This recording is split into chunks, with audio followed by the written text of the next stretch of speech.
North to south, coast to coast, around the world. This is the Wells Report. My name is John David Wells. How are you? Hope you're having a wonderful day today. We are bringing you the news, honestly, straightforwardly.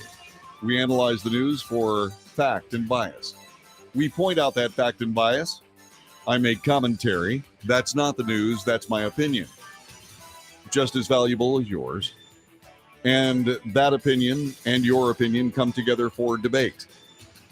So it's news, analysis, commentary, and debate. That's the Wells Report. This is hour number 2. The first hour was kind of funny. The music started. Everything was going along fine. I was swimmingly. I was really into it. I was going right through it, and everything was magnificent, and life was really, really good, and I realized I hadn't started the actual tape. I hadn't started rolling the video, which meant that I had to start completely over. It was like, really, really, really dumb. Yeah, that was dumb. So if you want to see what it looks like when I'm really dumb, silly, then you can check out the first hour of the Wells Report. We also covered some important stuff. We covered Donald Trump, the 11th Circuit Court of Appeals, giving him a surprise. And then, of course, now we're in a situation where we're going to have to see some things decided in court before we can get to a point where we understand the limits or the freedoms of presidents when it comes to executive privilege and also declassification of material. So all that's going to have to get decided in court. There you go. That's the way that works. By the way, for those of you on Facebook who missed last hour's broadcast, you can go to patreon.com/The Wells Report, and you can watch that. While you're there, why don't you subscribe to the Wells Report? Why don't you become a Patreon of the Wells Report and toss me $1 a month or something like that. Go to Patreon, patreon.com/The Wells Report, and send me $1 a month. It's not much. I think it's worth it. By the way, in case you're wondering, you can support the show other ways. Just subscribe. Hit the like button. Share this show with your friends. If you think it has value, share this show with your friends. This is going to be a grassroots project in moving something forward that is missing in the United States lexicon. And that is news, honestly reported, in a straightforward way. Yes, there is commentary, but that makes this broadcast interactive. And so by all means, interact. You can be on the chat room, which is Facebook, YouTube, Twitter, and Twitch. You can also call me on the phone at 817-379-2172. By the way, while we're on the subject of communication over streaming services and big tech, Senator Ron Johnson is taking YouTube to task and is asking for them to answer for repeated censorship on COVID and other conservative viewpoints. This being reported by Fox News. GOP Senator Ron Johnson demanded YouTube give account to the Senate for the company's moderation policy surrounding COVID-19 that allegedly enabled a, quote, troubling track record, unquote, of repeated censorship of a sitting U.S. senator. In a letter first reviewed by Fox News, ranking member of the Homeland Security and Governmental Affairs Committee, Johnson of Wisconsin, told YouTube CEO Susan Wojcicki, I think that's the way you pronounce her name, Wojcicki Johnson, that the company policies appear to have led to repeated censorship. Johnson is requesting YouTube provide the committee with documentation, quote, concerning the development and implementation, unquote, of the company's content moderation policy surrounding COVID-19 misinformation, in quotes, which YouTube says were created with help from the Centers for Disease Control and Prevention, Food and Drug Administration, and other third-party health authorities. See, this is sticky. This is sticky and it's gnarly. YouTube has displayed a troubling track record of censorship of a sitting United States senator, the proceedings of the United States Senate, journalists that interview me, and the display of data that is entirely generated from U.S. government health agencies, said the senator. The letter documents in detail multiple instances starting in October 2021 in which Senator Johnson alleges YouTube censored and suspended him for his expressed views of early treatment of COVID 19, opposition to vaccine mandates for children and workers, advocacy for individuals injured by vaccines, including the removal of interviews with Senator Johnson conducted by journalists discussing these topics. The Wisconsin senator also alleged YouTube applies a double standard of its moderation practices, which came to light September 14th during Senate hearings while questioning YouTube's chief product officer, Neil Mohan. I read the following two quotes that President Biden said July 21st, 2021. The first was, quote, "You're not going to get COVID if you have these vaccinations," unquote. The second one was, quote, "If you're vaccinated, you're not going to be hospitalized. You're not going to be in an ICU unit. You're not going to die," unquote. Then the senator went on to say, "There is no doubt these two statements are false. I asked Mr. Mohan and witnesses from the other social media companies whether your companies ever flagged President Biden as a spreader of misinformation. No one even attempted to answer his question." Wojcicki has previously stated that whether it's press, advertising, or brand reputation, there are many other forces that cause us to move very quickly to do what we think is the right thing for society and the right thing for users, and to balance all of these conflicting needs. Johnson is requesting all YouTube's communications, external and internal, connected to each instance of alleged censorship by the social media company. Now, this is where things get a little bit dicey. YouTube is not a licensee of the United States federal government. Radio stations, television stations, to a lesser degree, newspapers are. Social media, a nascent in comparison to the others, the other three, is kind of a nascent technology.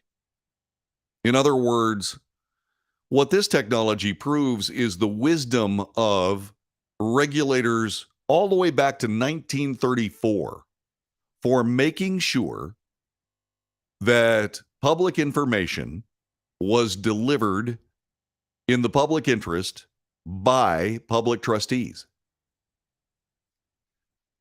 That doesn't exist in the social media world. The Telecom Act of 1996 pretty much did away with all those things. And I believe it's Section 230 of that particular law that protects social media companies from what somebody might publish on their platforms. Now, the thing about that is those two systems do not coexist. In other words, why would YouTube or anybody else be censoring anybody's either political or whatever opinion they might have if the law governing that level of discourse said that they were not liable for anything that was said on their platform? Suddenly, the people of YouTube and Twitter allowed, I guess, and actually it's a pretty good guess, educated certainly, they allowed their politics to dictate what they allowed on their platform. Now, there's also something else going on here. Editorial policy. The newspapers, the mainstream network news, cable news networks, all have editorial policies. We have these editorial policies on the Wells Report. We have editorial policies that we stick to. Because what they do is they give both an opportunity for all of us to protect ourselves. I don't discuss anything on this broadcast that I don't have sourced two different ways, at least two ways. That has kept me from making huge mistakes made by CNN, MSNBC, CBS, all the people that got sued over all kinds of things, like Nicholas Sandmann, the native Indian in Washington, D.C., blah, blah, blah, blah, blah. We didn't fall into that trap. We did not fall into that trap because there were things missing. And we did not say that Nicholas Sandmann was a guy who was hazing a Native American. which is exactly what happened. The idea that that kid was wearing a Make America Great Again hat was enough to inflame CNN, a bunch of other news organizations, into completely destroying themselves. Washington Post was a part of that. What has happened since? Well, Nicholas Sandmann is an incredibly wealthy young man. Incredibly wealthy, and he should be. You know, we just talked about Alex Jones. Alex Jones reporting something as fact on a national network that defamed the parents of people that had children or the parents of children that were shot down in cold blood in a school massacre. He said it was all fake. That's kind of what he does. He sees conspiracies around every corner and under every bed. And he keeps using the term false flag as if it's something that actually matters. See, the U.S. government is an evil organization that is working in ulterior ways to destroy everything about the United States. The only flaw in that logic is that most of the stuff that I see the government doing that is an attempt to destroy the United States is happening every evening on the U.S. news. I mean, it's not a secret. I mean, when you've got people that are going to school board meetings and then getting visits from the FBI, well, you really didn't have to go far to find that information. You really didn't. And so, when we talk about this idea somehow that YouTube, Twitter, Twitch, all of these organizations, Facebook, have the right to censor what's on their platform, technically they do. And people must vote with their feet. You know, I have had very good luck with both YouTube and Facebook, although I did get a little tap on the shoulder from YouTube. I clarified my position, haven't heard anything back. I still am on YouTube right this moment. Same on Facebook. A lot of people have spent time in Facebook jail. Not me. Why? Well, because I'm more interested in asking questions of you than I am in making grand pronouncements about stuff that I don't know anything about. If I say something on this broadcast, it's because I know what I'm talking about. Do I make mistakes? Sure, everybody does. But fortunately, I have you right there to be able to say, hey, John David, you got that wrong. That's happened. And I correct it right on the spot and I move on. Nobody's perfect. What I can tell you is this, is that when you are running an organization like Facebook and YouTube that has broad access to a huge number of Americans, then what you need to do is you need to make very, very sure that you're following the precepts of the Constitution of the United States, specifically the First Amendment.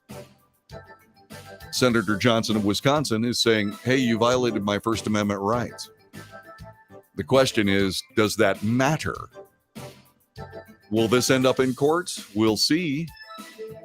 The courts will have to decide whether or not, in order to do business in the United States, whether Facebook and YouTube and all of these other social media companies have to comport with the Constitution and Bill of Rights of the United States. That's going to be an interesting argument. This is the Wells Report. Back in just a moment.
This is the Wells Report. My name is John David Wells. Thanks very much for joining us. This is hour number 2 of 3 podcasts that will be out. Let me know whether or not you listened to one or more of them. Talked about President Trump and his issues regarding the 11th Circuit Court of Appeals and his ability or inability to declassify materials in the first hour. This hour, we've been talking a little bit about big tech and their censorship, according to Senator Ron Johnson, the Republican from Wisconsin. So, Ron Johnson is saying that he was censored. As it turns out, the things he was saying while he was being censored ended up being true. The things the president was saying that were called by YouTube and Facebook and so on and so forth as being true ended up being false. Senator Ron Johnson, I think in a justified way, says, how come President Biden wasn't censored? Based on the fact that what he's been saying has been wrong. Those are good questions. And the simple case of the matter is that since there is no governing authority regarding social media, there is no governing authority, so why should those social media companies do anything except do whatever they want to with content on their platform? The answer is, well, because they do business in the United States. And the United States of America has a Constitution and a Bill of Rights. One of those rights is the First Amendment. You get to say what you want. They're protected against any kind of backlash about what someone says on their platform. But it looks to me, led by Facebook, Mark Zuckerberg, looks to me like he let his politics get in the way. If you're going to deal with something in the United States involving speech, you had better use the First Amendment as your guide.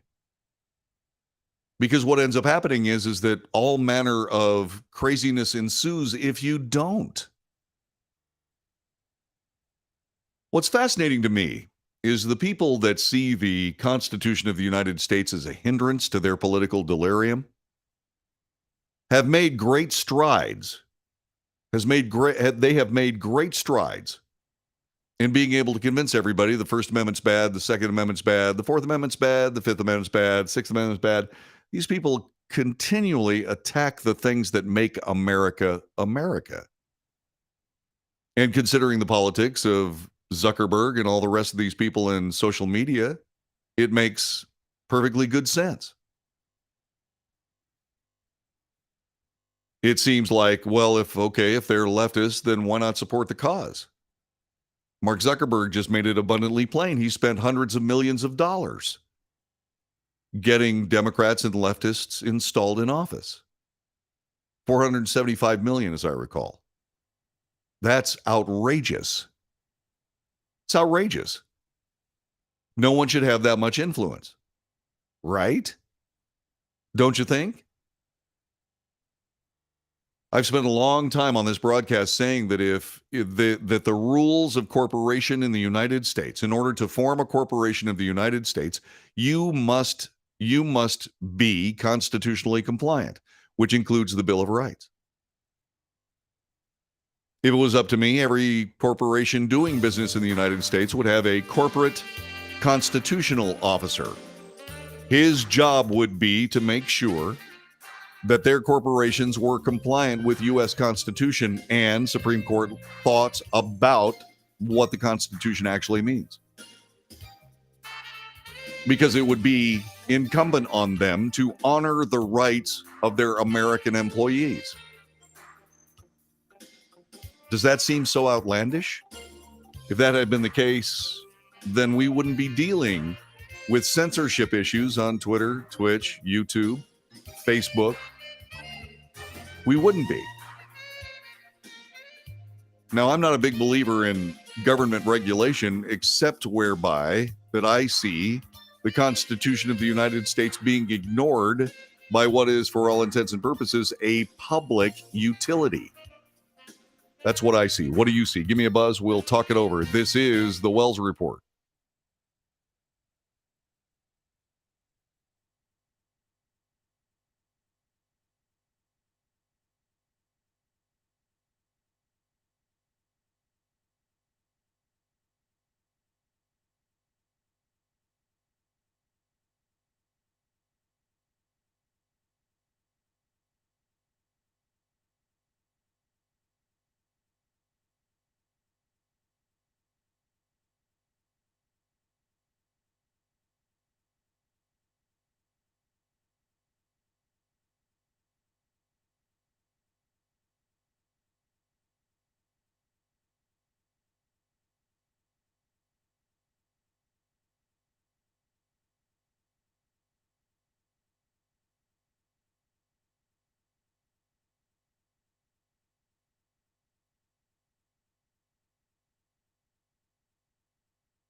This is the Wells Report. As I turn my microphone up, this is the Wells Report on the streaming service of your choice. I want to thank you very much for being with us today. By the way, I want to tell you that you can support this broadcast, and I certainly hope you do. Give us a like. If you like what you hear, if you like what you see, give us a like. Also, by the way, subscribe. Subscribe on YouTube, subscribe on Facebook, subscribe on Twitter, Twitch, subscribe. It would be great. A good follow, a good bunch of followers on Twitter would help me out a lot. That would be fantastic. Also, by the way, you can share this with your friends. If you think this show has value, if you think Honest Reported News has value, please do share this with your friends. And finally, if you'd like to put your money where my mouth is, by all means, make a contribution to the Wells Report. Go to patreon.com/The Wells Report, patreon.com/The Wells Report. If you look at the little crawl on the screen right this very moment, all that information is there. Jump on that and float me a buck or two. $1, $2 a month. I mean, it's reasonable. I mean, we're giving you 3 hours of news, well reported in my view, and talked about and debated. So by all means, let's do that, shall we? Telephone number is 817-379-2172, 817-379-2172. And then what I'd also like you to do is I'd like you to join us on chat. You can find the chat room at YouTube, Facebook, Twitter, and Twitch. It would be great to have you. We've been talking a little bit about communications. We've been talking a little bit about freedoms of the United States of America, who has to follow those freedoms and who really doesn't. People that don't really have to are Facebook, Twitter, Twitch, YouTube, so on. Their editorial policy is theirs because they have, technically, a private corporation. They also have protections from the Telecom Act of 1996 that protects them from any kind of miscreancy having to do with people who say outrageous things on their platforms. That being said, why is it that they went ahead and censored those people on those platforms, which they have done? I'm fortunate. I really haven't had a problem like that with any of the people that carry this broadcast, and I'm proud of that. I'm truly proud of it. Lots of people end up in Facebook jail and YouTube jail and so on and so forth. Haven't been there yet. And that's because this is honest and they know it. And so they don't have to follow the Constitution, but there are people who do, specifically the Department of Justice and the FBI. This from USA Today, reported by George Petrus and Janet Lurkey. The Justice Department has seized the cell phones and electronic devices and subpoenaed dozens of President Donald Trump's high-profile associates, including a Republican congressman, as it continues to investigate efforts to overturn the 2020 presidential election. The increased numbers of subpoenas, which seek information about the Trump campaign plan to organize alternate slates of electors in states President Joe Biden won, suggests the investigation is warming up, said USA Today. Confiscation of cell phones and other devices echo that suspicion. Cell phones contain vast amounts of information, including email, text messages, geographic locations. Law enforcement must have a warrant to search cell phones, according to the Supreme Court in 2014. The FBI has been seizing cell phones and other devices from 9 persons connected to President Trump, and here are who they are. Rudy Giuliani, Victoria Tensing, an attorney, Michael McDonald, the Nevada State GOP chairman. I met that guy. John Eastman, the Chapman School of Law professor. Jeff Clark, Assistant Attorney General for the Environment and Natural Resources Division. Scott Perry, the Republican representative from Pennsylvania. Boris Epshteyn, the former special assistant to President Trump. Mike Roman, former campaign staffer for President Trump. And Mike Lindell, the MyPillow chief executive. So former New York City mayor and personal lawyer for Donald Trump is Rudy Giuliani. They seized 18 devices, including cell phones and computers. The Justice Department probe of Giuliani's investigation of President Joe Biden's son Hunter in 2019 and whether Giuliani illegally lobbied the Trump administration to help Ukrainians who were aiding Giuliani. This was April 28th. This is when the seizure occurred, April 28th, 2021. It happened at Giuliani's Madison Avenue apartment and Park Avenue office in New York. The FBI returned the devices to Giuliani in early August of 2022. That's a long time. What are they trying to do with this? Well, I don't know. All I can tell you is when it comes down to it, there are things that look mighty awful to all of this, to anybody with any kind of observational capacity. More about that coming up in just a little bit. Victoria Tensing, former Deputy Assistant Attorney General in the Criminal Division of the U.S. Justice Department, and a lawyer who was close to Rudy Giuliani. They seized her cell phone. It was part of an investigation into Giuliani. Tensing has represented Dmytro Firtash, a billionaire Ukrainian oligarch who faced bribery-related charges in the U.S. Firtash was allegedly involved with Giuliani's investigation of Joe Biden and his son Hunter Biden. Tensing's law firm said she was informed she is not a target of the investigation. That happened April 28th, 2021. Same day, Rudy Giuliani had his devices taken. Michael McDonald, Nevada Republican Party chairman. They seized his cell phone. Why? Investigation into alleged conspiracy to prevent congressional certification of the 2020 presidential election. Well, that's interesting. That happened in Las Vegas. John Eastman. He's a lawyer who claimed mass voter fraud corrupted the 2020 election and urged state lawmakers to replace Biden's Electoral College electors with Trump electors. What was seized? His cell phone. The seizure of Eastman's cell phone, along with Jeffrey Clark's, was part of the Justice Department investigation into efforts to declare the 2020 election results invalid in some key states.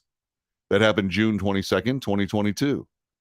FBI agents approached Eastman with a search warrant as he left a restaurant in Santa Fe, New Mexico. Eastman filed suit June 27th for the return of his phone and the destruction of records the Justice Department recovered from it. That's interesting. So they destroyed the records that they found? Keep all this stuff in mind. Jeffrey Clark, former Justice Department lawyer who President Trump tried to install as acting attorney general to pursue false allegations of election fraud. Now remember something here. This is USA Today. This is biased. None of these things have been proven. Okay? Former Justice Department lawyer who Trump tried to install as acting attorney general to pursue false allegations of election fraud. That is an assertion on the part of USA Today. Until there's an investigation, they can't make that assertion as a blanket statement. For those people that, say, for example, are on YouTube, those people that are responsible for accuracy of statements, you know, that is a misstatement by USA Today. I wonder if they're going to take that off. I doubt it. But that is a misstatement because, once again, they just disagree with the notion that there were allegations or that the allegations of election fraud were false. So, once again, until we know for sure, we don't know. So why is USA Today saying that? Anyway, Jeffrey Clark said all of his electronics were taken by federal agents during a 3-hour search of his home. The seizure of his cell phone, along with John Eastman's, was part of the Justice Department investigation of efforts to declare the 2020 election results invalid in key states. That happened June 22nd, 2022. Representative Scott Perry, Republican congressman, Pennsylvania's 10th district, Trump ally. They seized his cell phone. Why? Former Justice Department officials testified that Perry aided Trump's attempt to install Jeffrey Clark as acting attorney general, the AP reported. Clark was a top justice official who was pushing President Trump's baseless claims of election fraud. Once again, that is an assertion on the part of USA Today. Jeffrey Clark's phone was also seized in a separate action. A 2021 Senate Judiciary report on Trump's efforts to overturn the election cited Perry 50 times. Perry was also one of at least 5 Republican House members who sought pardons from Trump after the January 6th attack. according to testimony given during the House January 6th committee. A lawyer for Perry said August 11th that the Justice Department had told them that Perry is not a target of the investigation. Makes you wonder why they're treating him like a criminal. Maybe it's just because he's a sitting congressman. Perry said he was on vacation with his family when he was approached by 3 FBI agents with a warrant at an undisclosed location. Cell phone was imaged or its contents copied and returned. Probably that's a lesson learned by Jeffrey Clark, who, by the way, filed suit. Or was it Jeffrey Clark? No, wait a minute. Hold on. Yeah, no, it was John Eastman, who filed suit in June 27th because the information on his cell phone was destroyed. So that's going to be a problem. That's going to be a problem for the FBI. Let's see. So who else? Boris Epshteyn, Republican activist, Trump defender, coordinator of Trump legal efforts. His cell phone taken. The New York Times reported the Justice Department linked Epshteyn and Mike Roman to an attempt to name slates of Trump-dedicated electors from swing states won by Biden in 2020 in a plan to prevent congressional certification of Biden's Electoral College win. Mike Roman, his cell phone was taken. He was the director of Trump's 2020 Election Day operations. The New York Times reported the Justice Department has linked Roman and Boris Epshteyn to an attempt to name slates of Trump-dedicated electors from swing states won by President Biden in 2020, a plan to prevent congressional certification of President Biden's Electoral College win. And finally, Mike Lindell, CEO and founder of MyPillow, a pillow manufacturing company and a Trump ally. They took his cell phone. A grand jury subpoena was also served. The phone was taken as part of an investigation into an alleged breach of Colorado voting machines, Lindell said on his online TV show. September 13th, 2022 is when that happened. We reported it live here on the Wells Report, the drive-thru of a Hardee's restaurant in Mankato, Minnesota. How did they find Mike Lindell in the drive-thru of a Hardee's restaurant in Mankato, Minnesota? From his cell phone. How do you feel about being tracked by the Department of Justice, the FBI, and anybody else who happens to have access to tracking you by your cell phone? Is that okay with you? Oh, sure, I have nothing to hide. Well, do you still have rights? You may be innocent, but that doesn't mean you don't have rights. By the way, Lindell filed suit against the FBI in federal court in Minnesota September 20th, seeking the return of his cell phone.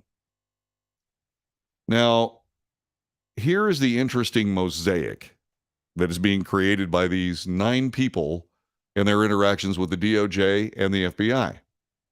First, it can be exactly what the DOJ and the FBI say it is.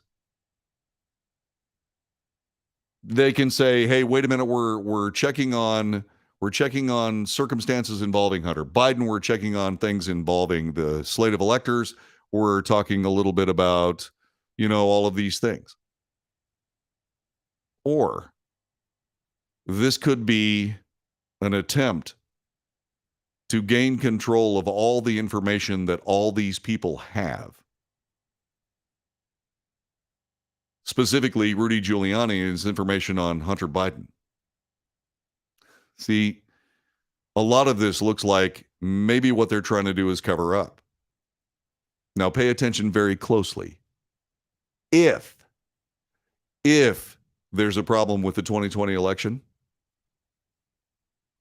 then it would make sense if someone didn't want anybody to cast aspersions on the 2020 election, which seems to be the issue of the day. USA Today saying all these things they're just asserting that all these things are false. Well, you really can't assert that. I mean, you can if you want to, but based on what? That's the big hanging loss of fact that renders the entire logic of it irrelevant, or at least flawed. And so you can look at this and say, yeah, well, the FBI and the DOJ, they're doing the right thing. Or you can look at it and say, maybe what the DOJ and the FBI are trying to do is complete a cover-up. That's not me being a conspiracy theorist. This is just pointing out the possibilities. Now, how will we find out? Well, this will eventually play out. But it's going to take a long, long time.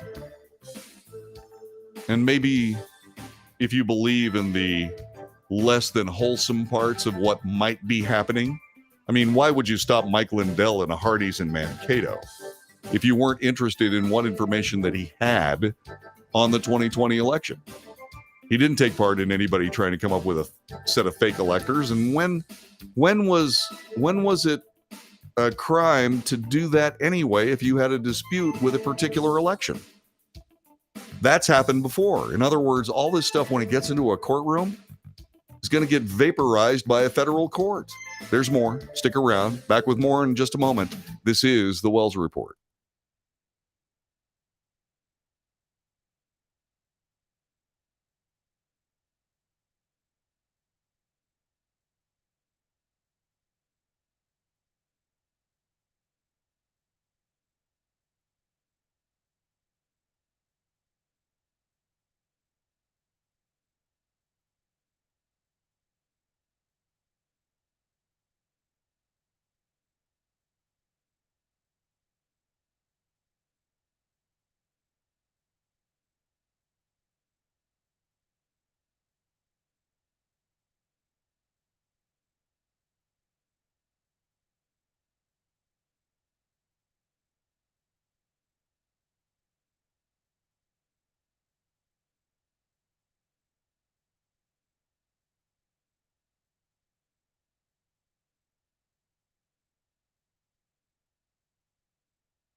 This is the Wells Report. My name is John David Wells. Our telephone number is 817-379-2172, 817-379-2172.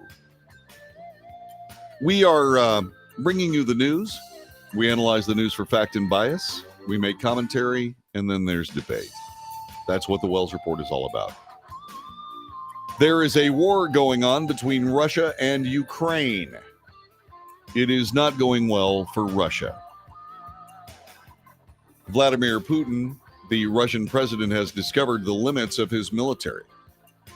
He decided that what he would do is take on a former province of the Soviet Union to try to bring them back to Mother Russia.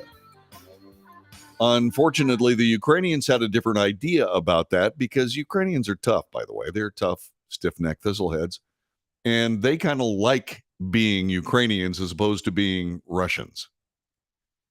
I mean, they're all ethnically the same. I mean, Ukrainians are Russians, are Ukrainians are Russian. But the thing about it is there are cultural differences in the Ukraine. And they don't want to go back to being a part of Russia. They like their country's independence. So much so that when Russia sent in 250,000 troops, well, Ukraine sent back 44 million Ukrainians. This did not please President Putin. And so what has gone on is that there have been a whole bunch of generals that lost their jobs and their lives in the great tradition of screwing up in Russia's military. And so what's going on now is Russia's partial military mobilization. This was announced by Vladimir Putin yesterday. It's aimed at slowing the Ukrainian counteroffensive that is in full swing as we speak today. Conscripts are being summoned. Schools have been commandeered for recruit intake. There is plenty of controversy. In the mountainous Siberian Republic of Buryatia, 11 schools began doubling as administration buildings for draftees, according to the local Arigas TV station. Medical exams were waived unless the recruits raised an issue. Hey, my knee is broken, I can't go. And they examine them. Buryatia survived one of the scariest nights in its history today, a resident said. He's an activist, she's an activist, Alexandra Garmazapova, in a Facebook post. People are fleeing to Mongolia. President Vladimir Putin, in a speech to his people, said the mobilization was necessary because his country is fighting not just Ukraine, but the entire Western world. The announcement set off protests resulting in hundreds of arrests around the country. And oh, by the way, a run on plane tickets to get out. The government had a way to get around that. What they did was they said that if you were a male between the age of 18 and 65, you couldn't get a plane ticket out of town. Defense Minister Sergei Shoigu said the military is adding 300,000 soldiers from the ranks of 25 million reservists, primarily gunners, artillerymen, tank drivers, and Signal Corps veterans. But some draftees said they had no military experience. The British Defense Ministry said the new troops are unlikely to be combat effective for months. That's true. That's absolutely true. There's also a problem of whether or not they can arm these guys. Now, I'm a little less concerned about that because Russia never throws away anything. The Russian military never throws away anything. They have warehouses upon warehouses upon warehouses of ammunition, warehouses upon warehouses upon warehouses of Kalashnikov rifles and machine guns and so on and so forth. Some of these things may be obsolete. They can go all the way back to warehouses containing World War II weapons and issue those. They may be old, they may be clunky, they may be heavy, but they work. That's kind of the doctrine of the Russian military. And so, yeah, these troops are old, typically, out of shape, most definitely. They've done their bit for the country already, so they're very likely to have surly attitudes, but that's really not a problem for the Russian military. They have direct ways of handling that. A spinoff from the shuttered independent Russian website Novaya Gazeta Europe said the prices for tickets to the countries not requiring visas jumped significantly and were completely gone by Wednesday night. It noted that statements by authority on how partial mobilization will take place in practice were very contradictory and sometimes did not coincide with reality. So it's not just an American government thing. Kremlin spokesman Dmitry Peskov rejected the outlet's report that a hidden article of Russian mobilization orders allow for drafting up to 1 million reservists into the army. And so it's like all of a sudden the Russians are dealing with their version of draft card burning that we went through in the 60s regarding a little place called Vietnam. And so Vladimir Putin may be coming to the end of his reign based on something that he probably very likely should have never done. And what was that, you ask? Well, that was deciding for whatever reason that Ukraine needed to be a part of Russia again. Once again, there are an awful lot of people that have lost their lives because that offensive hasn't gone very well. But there you go. Life in Russia vis-a-vis Ukraine, and things getting mighty weird in that country. This is the Wells Report. Back with more. Hour number 3 next. All right, then. Listen, thanks very much. We're going to do this segment thing one more time, and then we're going to go back to the whole big, gigantic thing